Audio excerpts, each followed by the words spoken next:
इस क्वेश्चन को देखें, कह रहा है solve the following a plus b एक ब्रैकेट में है और दूसरे ब्रैकेट में a b plus b c plus c a, और ये देख रहे हैं कि यहाँ पे प्रोडक्ट है और फिर इसमें से माइनस हो रहा है ए बी सी का प्रोडक्ट। तो हमें बता दें इन ऑप्शन में से कौन सा ऑप्शन ठीक होगा। देखो ये एक स्टैंडर्ड पैटर्न है, इसमें हमेशा जो आंसर होगा ये होगा प्लस वाला, ठीक है ना, ये प्लस वाला होता है। ये किसके इक्वल होता है, ये अगर आप देखेंगे तो फॉर्मूले की लिस्ट में भी आपको दिख जाएगा कि ये पैटर्न होता है जो इसके इक्वल होता है। अगर आपको पता है तो आप डायरेक्ट ये लगा सकते हैं, नहीं तो एक तरीका है हमारे पास कि हम ए बी सी की वैल्यू कुछ मान लें और इसमें रख के देख लें कौन सा ऑप्शन मैच करेगा, ठीक है।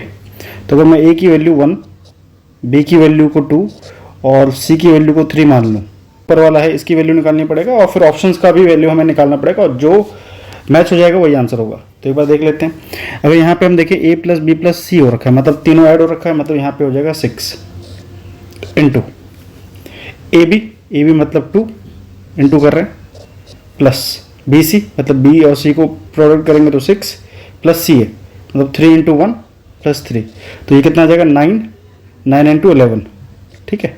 माइनस हो रहा है ए बी सी का प्रोडक्ट, ए बी सी का प्रोडक्ट मतलब इन तीनों का प्रोडक्ट जो कि 6 होगा। तो हम देख रहे हैं कि ये जो है 66 माइनस 6 जो है वो 60 आ रहा है। तो अब हमें ये देखना है कि कौन सा ऑप्शन में 60 होगा।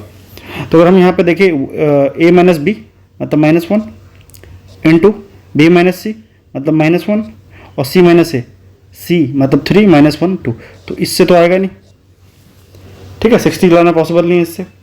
ए प्लस बी मतलब ये 3 हो जाएगा, बी माइनस सी 3 माइनस 2 मतलब 1 और सी प्लस ए मतलब 4।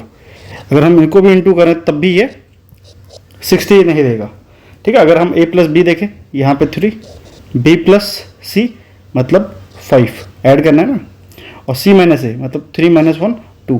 तो अगर इसे इंटू करके देखो तो ये 10 हो जाएगा और 10 को 3 से इंटू करेंगे तो ये वैल्यू 30 दे रहा है। तो अब ये लास्ट वाला चेक करने की भी जरूरत नहीं है, यही आंसर होगा इसका। चेक कर लेते हैं तब भी। ए प्लस बी है मतलब ए प्लस बी मतलब 1 + 2 3 इंटू बी प्लस सी मतलब 2 + 3 5 इंटू सी प्लस ए मतलब 3 + 1 4।